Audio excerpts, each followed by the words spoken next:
দিকে তাকায়, আমার নবীজির চেহারার দিকে তাকায়। আল্লাহর বান্দা তাকাবার পর পয়গম্বর একাধারে তেলাওয়াত চলতেছে। বিশ্বনবী অনেক সূরাগুলো তেলাওয়াত করিয়া পয়গম্বর একাই বন্ধ করে দিলেন। তেলাওয়াত বন্ধ করিয়া জাদুকর চেহারার দিকে যখন তাকায়, পয়গম্বর বিশ্বনবী রাহমাতুল লিল আলামিন চেহারার দিকে তাকায়া উনি দাদা বলে, ভাই এই জায়গায় আমি আর আপনি ছাড়া তো আর কেউ নাই, তবে আপনার চেহারার দিকে তাকাইয়া দেখি আপনার চোখের মাঝে কেমন যেন কোনার চোখের কোনা দিয়ে পানির ফোঁটাগুলো বেয়ে বেয়ে জমিনে পড়তেছি। আপনাকে তো কেউ আঘাত করার জন্য এখানে আসে নাই, আমিও তো আপনার আঘাত করি নাই। আল্লাহর বান্দা কথাই বলতে পারে না, বাক্রুদ্ধ আল্লাহর বান্দা কেমন যেন রব হয়ে যায়। এমন সময় আল্লাহর বান্দা তাকাইয়া ডাকতে বলে, পয়গম্বর আমি আগেই বলেছিলাম এটা জাদু বিদ্যা নয়, এটা জাদু কিছু নয়। ও মায়ের নবী, এটা জাদু হতে পারে না। আমি যখন আপনার এই ঐশী বাণী কালামুল্লাহ তেলাওয়াত শুনতেছিলাম, ও নবীজি ভালো করে একটা সত্য কথা আমি বলে যাই, আমি আপনি একেবারে দুনিয়ার সব কিছু বেখিয়াল হইয়া আমি ওই বান্দাটা একদম নেশক আপনার দিকে রুজু হইয়া আমি তেলাওয়াতে কালামুল্লাহ শুনতেছিলাম। কালামুল্লাহ শোনার পর একাধারে শুনতে হঠাৎ করে এমন কিছু আয়াতের অর্থ আমি বুঝলাম। বোঝার পরে আমার দিলের ভিতরে কেমন যেন ধাক্কা লাগলো। এমন একটা ধাক্কা লেগেছে, ওই ধাক্কাটা লাগার পর আমার এই সব কুপুরি জাদুবিদ্যা পুরো হইয়া গিয়া এখন আপনার কোরআনের আওয়াজ শুধু আমার দিলের বাড়ি খাইছে। আল্লাহু আকবার। কালামে জিন্দা কুরআনে হাকিম হিকমত উলা ইয়াজাল সুতু কদিম জামিউল ইলম ফিল কুরআনে হাকিম তাকাসারাত আনহু ফাহামুর রিজালি ওয়া কুরআন কালামুল্লাহ বাশারু কদিমাস্তি নাইনো। আল্লাহর বান্দা একবার পয়গম্বর আসছিলাম তো আপনার জাদু শোনার জন্য, কিন্তু কালামুল্লাহ তেলাওয়াতের জাদু ওই শিবানীর আঘাত আমার দিলে লাগার পর ও মায়ার নবী আমার এখন সব জাদু বিদ্যা দিল থেকে বিদায় হয়ে গেছে। আমার দিলটা একদম পরিষ্কার ঝকঝকে ফ্রেশ হয়ে গেছে। ও মায়ার নবী আর দেরি করতে চাই না, আপনার হাতে হাতটা রাখলাম, এই মুহূর্তে আমার কালেমা পড়াইয়া ইসলামের সুশীতল ছায়ার নিচে একবার জায়গা করে দেওয়ার ব্যবস্থা করে দেন। আওয়াজ দিয়ে বলুন সুবহানাল্লাহ। এটাই হলো কোরআনের আকর্ষণ। নবীজিকে এই জন্য আল্লাহ পাক বলেছেন, হুয়াল্লাযী বা'আসা ফিল উম্মিয়্যিনা রাসূলাম মিনহুম ইয়াতলু আলাইহিম আয়াতিহি। নবীজি আগে আপনি তেলাওয়াত করে আপনার উম্মতকে শোনান। সম্মানিত শুনি, কোরআন আল্লাহ পাক দুর্বল ইনসানের কাছে দিয়া এটা বুঝাইলেন, বান্দা কোরআন দিয়েছে আমি, তবে দুর্বল মানুষের কাছে দিয়া আমি আল্লাহ পাক শুধু পূর্ণাঙ্গ ভার আর ওয়েট এটা আমি মানুষের উপরে দেই নাই। আল্লাহ পাক বলেন, ইন্না নাহনু নাযালনা যিকরা ওয়া ইন্না লাহু লাহাফিজুন। বলে কোরআন নাযিল করেছে আমি রব, এটা হেফাজতের জিম্মা আমি আল্লাহ নিয়েছি। এই ব্যাপারে কোরআনের ব্যাপারে শুধু এই কথা, এই গ্যারান্টি, এই ওয়ারেন্টি আল্লাহ পাক কোরআনের ব্যাপারে দিয়েছেন, অন্য কোনো কিতাবের ব্যাপারে দেন নাই। সম্মানিত মুহতারাম, এইবার আসেন, মানুষ এত দামি হয়েছে কেন? মানুষ গুণগত মানুষের, বংশগত মানুষের আল্লাহর কাছে দাম নাই। কিয়ামতের ময়দানে রব আপনাকে ডাক দেয়া বলবেন না, এই তুমি কোন বংশের মানুষ, তুমি কোন কোয়ালিটির মানুষ, এটা আল্লাহ পাক বলবেন না। শর্টকাটে বলতেছি, আল্লাহ পাক যে বিষয়টা বলবেন সেটা হলো আল্লাহ পাক দেখবেন কোরআনের গুণগুলো বান্দার ভিতরে আছে কিনা। আল্লাহ পাক তো তাই নবীজি তাই বলেন, قال النبي صلى الله عليه وآله وسلم إن الله لا ينظر إلى صوركم وأموالكم ولكن ينظر إلى قلوبكم وأعمالكم أعمال سے بنتی ہے جنت بھی جہنم أعمال سے بنتی ہے جنت بھی جہنم خاک فطرت میں نہ ناری ہے نہ نوری یہ خاک فطرت میں نہ ناری ہے نہ نوری আল্লাহ পাক রব্বুল আলামিন বলেন, বান্দা কোরআনের গুণে যদি বান্দা তুমি গুণান্বিত হতে পারো, কোরআনের গুণ যদি বান্দার ভিতরে উঠে যায়, সিবগাতাল্লাহ ওয়া মান আহসানু মিনাল্লাহি সিবগা ওয়া নাহনু লাহু আবিদুন হরকে দারত خوفে قدر دل مدام جنت المأوى هدورا مقام هر کے دارت خوفে قدر دل مدام جنت المأوى هدورا مقام কিয়ামতের ময়দানে আল্লাহ পাক দুইটা গুণ দেখে বান্দার জান্নাতের ফয়সালা জাহান্নামের ফয়সালা করবেন। এক নাম্বার গুণ হলো বান্দার আমলটা ভালো কিনা, দুই নাম্বার গুণ হলো বান্দা তোমার দিলটা তুমি কোরআনের রঙে রঙিন করতে পেরেছো কিনা। এই গুণগুলা দেখিয়া আল্লাহ পাক রব্বুল আলামিন ডাকতে বলবে, ফেরেশতারা ওই বান্দারে ডাকো, ডাকিয়া ডাকো বান্দার আমলনামা ডান হাতে দেওয়ার জন্য দুইটা কাজ বান্দার আছে কিনা। এক নাম্বার আমল, দুই নাম্বার হলো কোরআনের রঙে রঙিন আছে কিনা। যদি বান্দার দিলটা কোরআনের রঙে রঙিন হয়ে যায়, বান্দা যদি কোরআনের গুণে গুণান্বিত হয়, তাইলে বান্দা তারা দেরি করিও না, তাড়াতাড়ি করিয়া বান্দার আমলনামা ডান হাতে দিয়া বান্দার আহলান সাহলান ছানাইয়া ওই বান্দার জান্নাতের দরজা পর্যন্ত পৌঁছাইয়া দাও। সুবহানাল্লাহ। जन्नत दोज़ख से या रब क्या करो आरज़ू है मैं तुझे देखा कर हूर गिलमा जितनी नियामत है तू सबसे बेहतर नियामत दीदार तू। সম্মানিত হাজিরিন, কোরআনের তেলাওয়াত যারা শিখে নাই তারা তো এই প্রকারের ভিতরে পড়বে না। এখন হুজুর ছোটবেলা অভাবের কারণে মা বাবা একটু কি মাথায় দিয়ে চোখের ভিতরে কাটায় দিছে, এগুলো পড়া শিখতে পারি নাই। এই বাহানা দিয়া আল্লাহ পাকের দরবারে নাজাত মিলবে না। ঠিক কথা ঠিক না? ঠিক মধ্যে কি মিলবে? মিলবে না। আরে কিয়ামতের ময়দানে হুজুর তেলাওয়াত করতে পারি না, তেলাওয়াতের ব্যাপারে কত আলোচনা হয়। এই যে রমজান মাস গেল, শাওয়ালের চাপ চলতেছে, রমজান বিদায় হয়ে গেছে।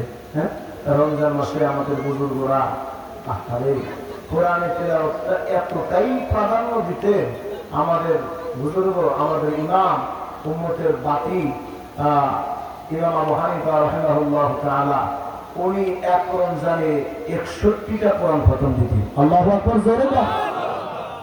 قد زان البلاد ومن عليها إمام المسلمين أبو حنيفة خود إمام باصفا سراج أمتان মুস্তাফা। উনি এক রমজানে এতগুলো কোরআন খতম দিতেন আর বলতেন বাকি আমল আমার যায় হোক, কিন্তু আমি কোরআন খতম বাদ দেব না। আমার যে হুজুরের কাছে সরলরেখা স্থানী, হ্যাঁ সরলরেখা স্থানী এসএম করছি, কোরআন তর্জমা করছি প্রথম পাঁচ পারা প্রথম খণ্ড। এরপরে হচ্ছে গিয়া আপনার আরো কয়েকটা মালাবুদ্দান ইউনিভার্সিটি হুজুরের কাছে। ওই হুজুর আমার বসন্তরা মাদ্রাসা পড়তেন, মুফতি সাহেব হুজুর হাফেজ মাওলানা মুফতি মিয়ারুল ইসলাম। উনি খুব বিচক্ষণ আলেম, দক্ষ মাহির আলেম, মুফতি। তো হুজুর থাকাকালীন তখন তো ফতেহুল মিল্লাত আব্দুর রহমান সাহেব দাওয়াত বারাকাতুহু উনিও থাকতেন। ওই মাদ্রাসার প্রস্তাব ছিলেন, ওনার নাম হচ্ছে জামালউদ্দিন সাহেব রহমতুল্লাহ আলাইহি। উনি ওই জামালউদ্দিন সাহেব বলতেন ইমাম আবু হানিফা তো মানুষ, কি উনি মানুষ না? কথা বলা কষ্ট হয়নি আপনাদের? উনি মানুষ না? মানুষ।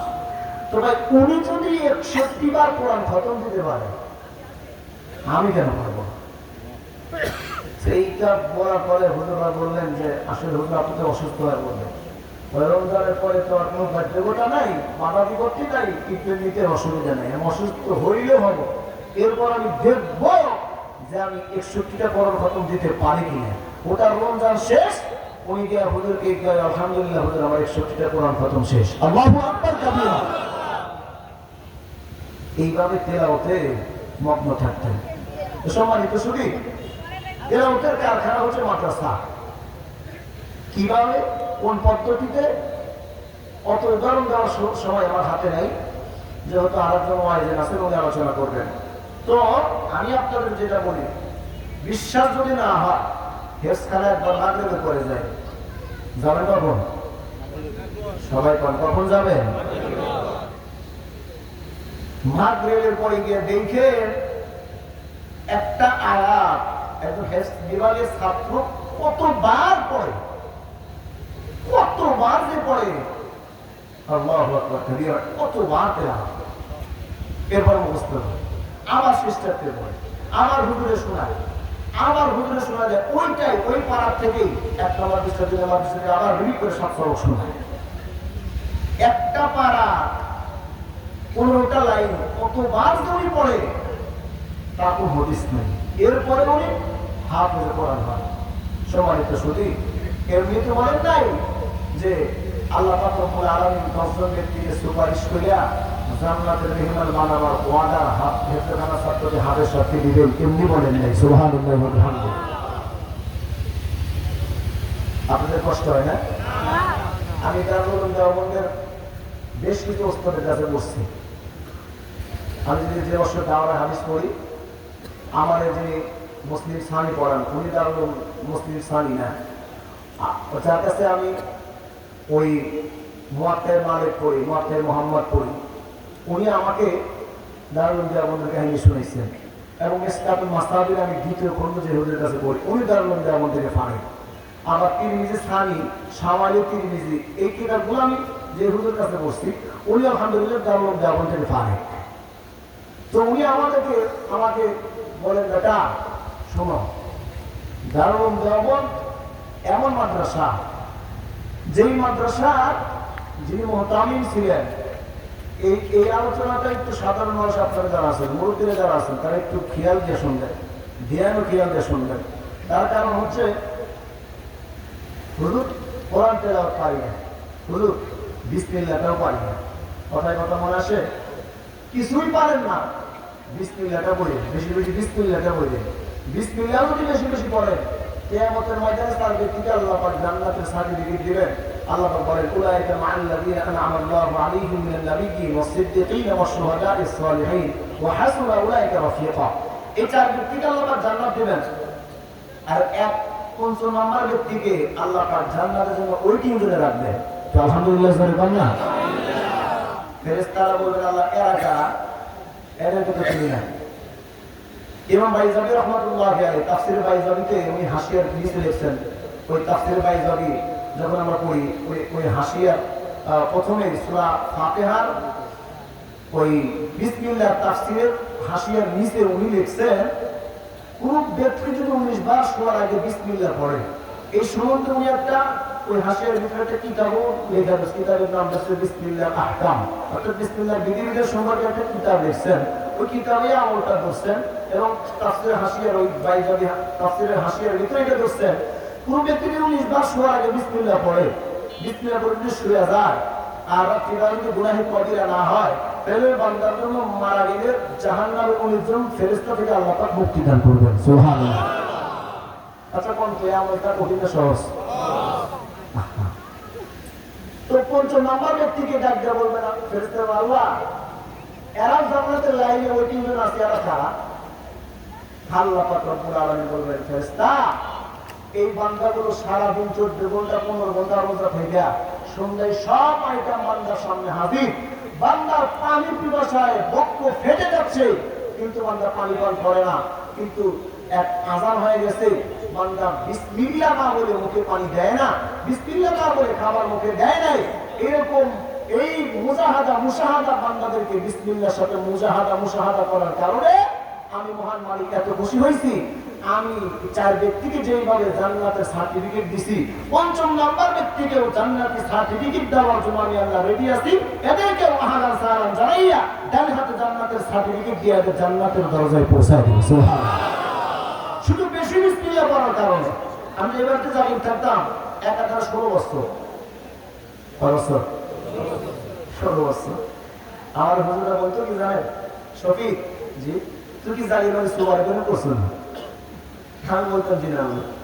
ওই 16 বছরে একবার খাইলি, আমার অবস্থার বয়স তো এরকম গাড় কান্দে বাড়াইতে পারিনি। তো আমার কাছে আমি দেখতাম সব সময় ভাত দিত, পানি দিত, আবার তরকারি দিত, লবণ চাইতো লবণ দিত। তো আমি একদিন জিজ্ঞেস কাছে আমার যখন আপনি খাবার দেন করেন তখন বাবা তুমি একজন কোরআনের হাফেজ, জীবনে কিছুই করতে পারিনি, আল্লাহর কাছে কি জবাব দিব? জবাব দেওয়ার কোনো রাস্তাই নেই। তবে তোমার যখন ভাত দিয়ে পানি দিই আমি কোনো সময় বিসমিল্লাহ ছাড়া তোমার একবার পানিও একটা লবণের ডিব্বাও তোমার সামনে নিয়ে আগায় দিই না বিসমিল্লাহ না করিয়া। আল্লাহু আকবার কাবীরা। যাই হোক, তো কিছুই করতে পারেন নাই, এই আমলটাও যদি থাকে বিসমিল্লাহ আমলটা সেটা তো আল্লাহ মাফ করে দিতে পারে না? তো দারুল উলুম দেওবন্দের যিনি মুহতামিম হাসান নানতুবি রাহমাতুল্লাহি আলাইহি, উনি শুধু দিনে তালিম দিতেন, কোরআনের দরস দিতেন, সেটা এরকম না। এই যে মাদ্রাসা এখানে আপনার শুধু টাকা দিবেন মাদ্রাসা, বিষয়টা এরকম না। একটা ছাত্র আসতেছে মাথায় একটু হাতটা বুলিয়ে দিলেন, মাথায় একটু হাত দিয়ে দোয়া করলেন, জিজ্ঞাসা করলেন বাবা বাড়িটা কোথায়, তুমি খাওটা কি, পকেটে টাকা আছে? এই কথাগুলা বললেন। এই কথাগুলার ওয়েট কত, ওজন কত জানেন?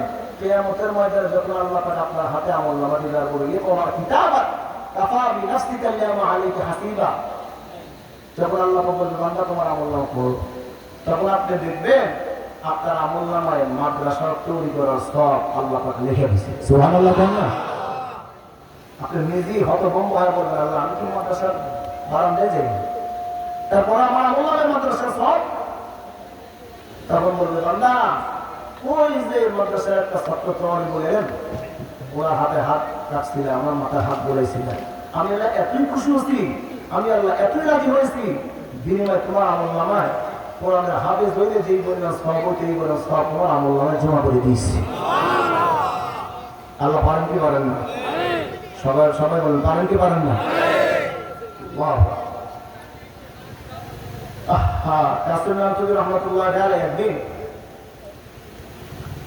সাহারানপুর স্টেশনে গেছে, ভারতের সাহারানপুরে গিয়া সাদে বাসা সাদে যে আয় सरजमीने दाओ बोल हिंदू में तूने किया इस्लाम का जन्मा बोलोन जिसमें तेरे बाम सम्मा ज़ुर्ब तेरे बेपना देव इस्तेदाद की गर्दन में भी तेरी कमान तेरे हाथ पर हजार आंखों धाम सोगा फैल चार और ने अव्वल की खबर लाई तेरी उल्टी ज़बान उसमें कासिम हो के अनवर शाके महमूदुल हसन सबकी दिल थे दर्दमंद और सबकी फितरत अर्जुमंद कासिम सानी तौज़िले वलीउल्लाह बुता ओ खुदा की सरजमीन में हुज्जते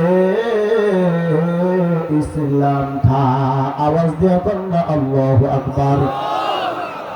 আসেন নানুতুবি রহমাতুল্লাহি আলাইহি সাহারানপুরে গিয়া স্টেশনে তাকাইয়া দেখে এক আল্লাহর বান্দা তালিবুল ইলম সামনে গাঁটতে বস্তা রাখিয়া কিতাবের লাগেজ গুলা রাখিয়া আল্লাহর বান্দা বিনয় টুকরে টুকরে কান্না করে, চোখের পানি ঝরতেছে। আল্লাহর বান্দা তাকাইয়া দেখে কান্না করে। আল্লাহর বান্দা রাত্রিবেলা তাকাইয়া কয়, ওই বেটা এই জায়গায় বসে বসে কান্না করো কেন? আল্লাহর বান্দা ডাকতে কয়, ওস্তাদ আমি আপনার চিনি না জানি না, তবে আপনার চেহারাটা দেখে মনে হয় আপনি একজন কোরআনের খাদেম। আল্লাহর বান্দা ডাকতে কয়, হ্যাঁ কি বলবো বলো? আমি দারুল উলুম মাদ্রাসায় যাব, কিন্তু যাওয়ার জন্য আমার পকেটে কোনো টাকা নাই, আমার পকেটটা বড় ফাঁকা। আমি কিতাবাদি, আমার পেটে কোনো দানা নাই, আমার পেটে কোনো খাবার নাই। এত কষ্ট করে আমি যাই, এই কষ্ট নিয়ে আমি কেমনে যাব? আমার পা চলে না, আমার পকেটের টাকাও নাই যে আমি টাকা দিয়ে একজন কুলির মাথায় কিতাবাদের বস্তাগুলো উঠাইয়া দিব। এমন কথা শোনার পরে আল্লাহর বান্দা আসে। ওই আল্লাহর বান্দা তাকাইয়া কয়, বেটা আমি এমন একজন মানুষ, আমার টাকা দেওয়া লাগবে না। আল্লাহর বান্দা ডাকতে কয়, আমার এই বস্তা কে বহন করে দিবে? ওই আল্লাহর বান্দা ডাকতে কয়, ও আল্লাহর বান্দা তালিবুল ইলম, আমার জন্য কোনো টেনশন করার দরকার নাই, কারণ আমি এমন একজন কুলি, আমি মানুষের খেদমত করে দিই, কোনো টাকা নেই না। এমন অবস্থায় কথা শুনবার পর আলহামদুলিল্লাহ বলিয়া ওই আল্লাহর বান্দা টাকা এমন অবস্থায় কাসেম নানুতুবি রহমাতুল্লাহি আলাইহি আল্লাহর বান্দা ডাকতে কয়, এই তালিবুল ইলম আমার মাথায় কিতাবাদের বস্তাগুলো উঠাইয়া দাও। আল্লাহর বান্দা কিতাবাদের বস্তাগুলো মাথায় উঠাইয়া দিয়া বলে, এই ছাত্র তুমি আমার, আমি সামনে যাই, তুমি আমার পিছনে পিছনে রওনা দাও, হাঁটতে পারবা কিনা? ইতিহাস প্রমাণ করে আল্লাহর বান্দা বলে, হ্যাঁ হুজুর আমি হাঁটতে পারবো। উনি তো জানে না ইনি কাসেম।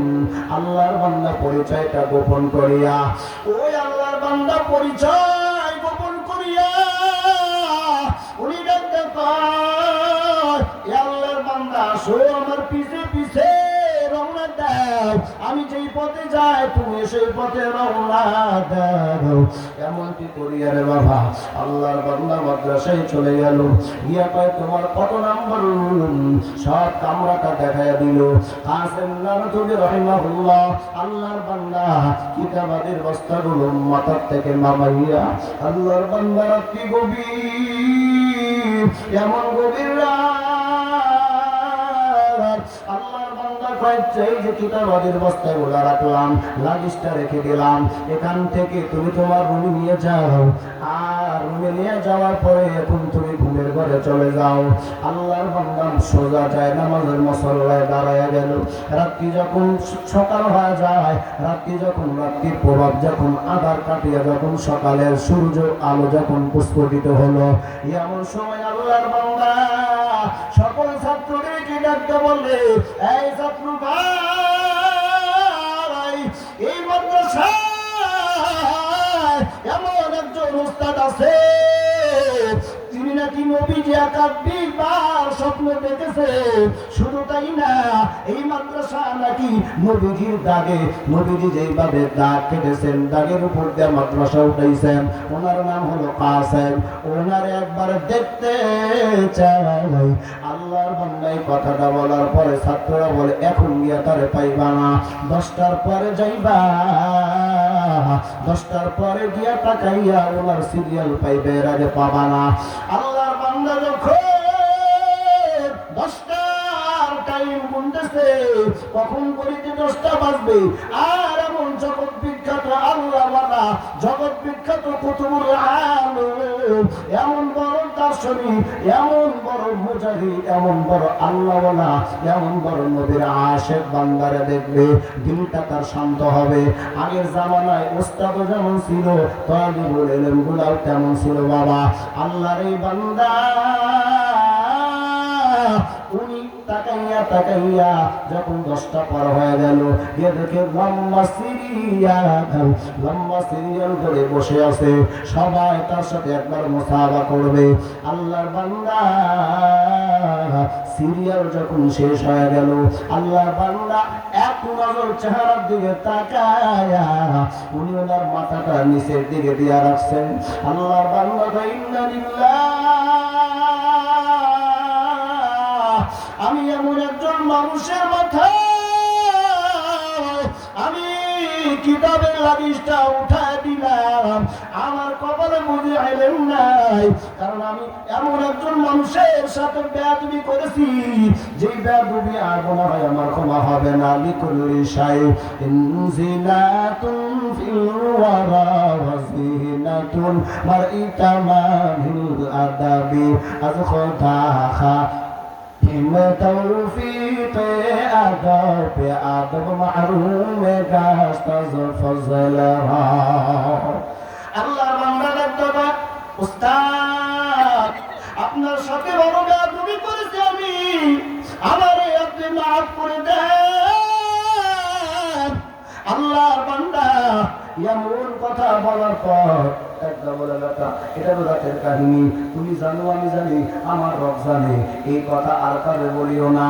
কিয়ামতের ময়দানে যদি আমার আল্লাহ পাক দেখতে বলে কাসেম কিছুই তো আনতে পারো না ভাই, রাত্রি বেলা একজন তালিবুল ইলমের খাদেম তুমি হয়েছিলা, ওই খেদমতের কারণে আজকে আমি আল্লাহ পাক তোমার সব অপরাধ ক্ষমা করিয়া আমি আমলটার কারণে মাফ করিয়া তোমার কবরখানা জান্নাতের মেহমান বানিয়ে দিলাম। জোরে কোন সুবহানাল্লাহ।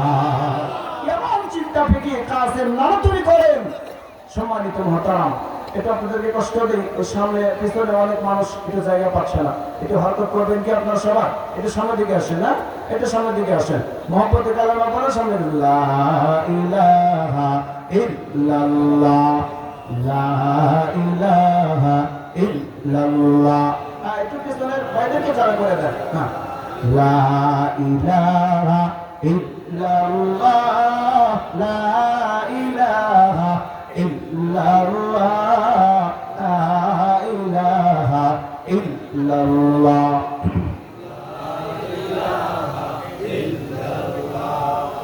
লা ইলাহা ইল্লাল্লাহ, লা ইলাহা ইল্লাল্লাহু মুহাম্মাদুর রাসূলুল্লাহ। আল্লাহর বান্দার চেহারার দিকে তাকানো যায় না।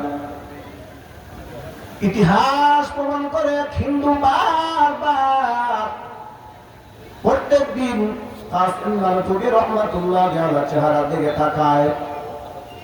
হিন্দু ডাক্তার কয় জনাব আপনার এত সুন্দর চেহারা, ওই চেহারার দিকে তাকাইলে আমার নজরটা ফিরাইতে মনে চায় না। আল্লাহর বান্দা ডাক্তার কয় ওস্তাদ একটা কথা বলতে চাইছিলাম। কি কথা? কথাটা হইলে এমন, ওস্তাদ আপনার চেহারাটা বারবার দেখার একটা ব্যবস্থা আমরা করে দেন না। ভয় করবো, অসুবিধা নাই। আল্লাহর বান্দা হিন্দু বেচারা বাড়িতে দিয়া ডাক্তার কয় ওস্তাদ, বাড়িতে গিয়ে বিবি সাহেবের ডাক্তার কয় বিবি সাহেব আমি একজন মানুষের প্রেমে পড়েছি, যার চেহারাটা না দেখলে আমার ভালো লাগে না। আল্লাহর বান্দি কয় কার প্রেমে পড়েছ? উনি ডাক্তার কয় ওই যে দারুল উলুম দেওবন্দ মাদ্রাসায় কামরার ভিতরে একটা লোক থাকে, সিনসিটা টাইপের মানুষটা, ওনার চেহারা এত মায়া, এত মায়া, এত মায়া, নজর একবার দিকে আবার দ্বিতীয়বার নজরটা ওখান থেকে সরাইতে মনে চায় না। একটা সিদ্ধান্ত নিয়েছি, তুমি সেই সিদ্ধান্তটা মানবা কিনা? আল্লাহ বান্দা ডাকতে কয়, বান্দি কয় কি সিদ্ধান্ত বলেন? কয় আমার সন্তানটারে আমি কোরআনের হাফেজ বানাইতে চাই। আওয়াজ দিয়ে বলুন সুবহানাল্লাহ। সাজিয়ারে বত ইয়ারে বত বত তোর বুয়াদ মারে বত তন আতরা বল জানা ইয়ারে বত বর জানে ইমান নত জানাত ইয়ারে বত রত তুরা সোয়ে জাহিম ইয়ারে মে কুবির তায়ার বিনাই আল্লাহ বান্দা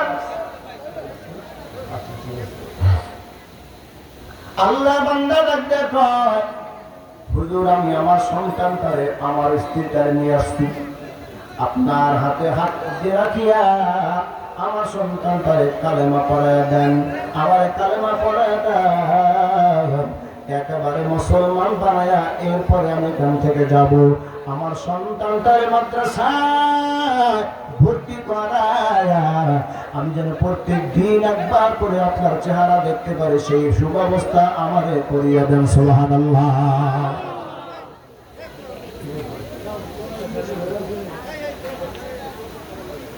তো সম্মানিত শরীর দারুল দেওবন্দের ইতিহাস মানুষের দিলকে নাড়া দেয়, মানুষের দিলকে আনন্দিত করে তোলে এমন ইতিহাস। এই সন্তানটা হাফেজ হয়, এই সন্তানটা ইতিহাস আমি যে জায়গায় বলি আমি নিজেও চোখে বাড়ি ধরে রাখতে পারি না, মানুষও রাখতে পারে না। যাই হোক, আপনাদের প্রধান মেহমান আজকের মাহফিলের মধ্যমণি উনি আসতে ওনার বয়ান আপনারা শুনবেন। তো আমি আপনাদের কাছ থেকে দোয়া চাই, শুধু দোয়া চাই, এ মাদ্রাসার জন্য দোয়া চাই, আসাতে গ্রামদের জন্য দোয়া চাই, পরিশেষে তৈরি এদের জন্য দোয়া চাই। আপনারা কেউ দিয়ে করেন না, ওদের তো দেখতেছে না, দেখতেছে। আরে ভাই এই চোখ দিচ্ছে আল্লাহ দেখার জন্য, ভালো দেখেন, দেখলে ছবির মাফ হবে। আপনারা এখন টুপি বসছেন, জামা বসছেন, আমি তো দেখতে পারতেছি না, এই জন্য সবাই স্প্যান্ডেল আসেন, হ্যাঁ সবাই স্প্যান্ডেল আসেন। যাই হোক, আমি আপনাদের কাছে দোয়া চাই, বিশেষ করে এই মাদ্রাসার কমিটির সভাপতি, সেক্রেটারিকে, সে এলাকাবাসী, মহিউদ্দিন, মুহাদ্দিস যারা আছেন